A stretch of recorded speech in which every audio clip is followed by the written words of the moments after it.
ਅੱਜ ਦੇ ਦੌਰ ਵਿੱਚ ਜਿਸ ਬੰਦੇ ਦਾ ਘਰ ਨਾ ਹੋਵੇ ਉਸ ਬੰਦੇ ਦੀ ਕਦਰ ਵੀ ਕੋਈ ਨਹੀਂ ਹੁੰਦੀ।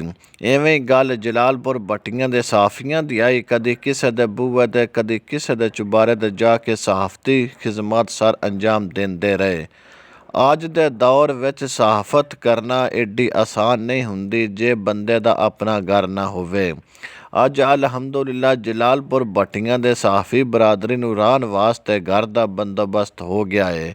ਸਹਾਫੀ ਬਰਾਦਰੀ ਨੂੰ ਘਰ ਦੀ ਜਗ੍ਹਾ ਜਲਾਲਪੁਰ ਭੱਟੀਆਂ ਦੇ ਭੱਟੀ ਬਰਾਦਰਾਨ ਦੇ ਚਸ਼ਮੋ ਚਰਾਗ ਸੂਬਾਈ ਪਾਰਲੀਮਾਨੀ ਸੈਕਟਰੀ ਮੀਆਂ ਸ਼ਾਹਿਦ ਹੁਸੈਨ ਭੱਟੀ ਨੇ ਦਿੱਤੀ ਹੈ।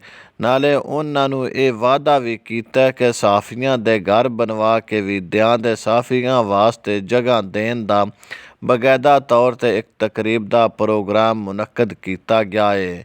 ਇਸ ਪ੍ਰੋਗਰਾਮ ਦੇ ਵਿੱਚ ਸੂਬਾਈ ਪਾਰਲੀਮਾਨੀ ਸੈਕਟਰੀ ਮੀਆਂ ਸ਼ਾਹਿਦ ਹੁਸੈਨ ਭੱਟੀ, ਮੀਆਂ ਜ਼ੈਦ ਹੁਸੈਨ ਭੱਟੀ, ਮੀਆਂ हैदर अब्बास भट्टी, शेख सरफराज हुसैन, मियाँ खलीक़ुज़्ज़मान भट्टी, सीनियर सहाफ़ी मुनीर चौधरी, मियाँ सकलैन अब्बास भट्टी, तनवीर चद्दड़, रियाज शरीफ, अमानुल्ला गरवाह ਸਮੇਤ ਕਾਰੋਬਾਰੀ ਸ਼ਖਸੀਅਤ ਨੇ ਸ਼ਿਰਕਤ ਕੀਤੀ ਹੈ। ਇਹਨਾਂ ਸਾਰੇ ਮਹਿਮਾਨਾਂ ਤੇ ਇਸ ਪ੍ਰੋਗਰਾਮ ਦੇ ਵਿੱਚ ਸ਼ਿਰਕਤ ਕਰਨ ਦੇ ਮੌਕੇ ਉੱਤੇ ਫੁੱਲਾਂ ਦੇ ਹਾਰਾਂ ਨਾਲ ਉਹਨਾਂ ਦਾ ਵਾਲਿਆਨਾ ਇਸਤਕਬਾਲ ਕੀਤਾ ਗਿਆ ਨਾ।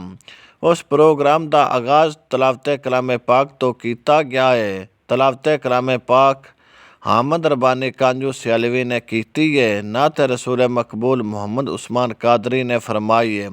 स्टेट सैकटरी सैयद मुदस्सर शाह बुखारी फरज अंजाम दिते ना।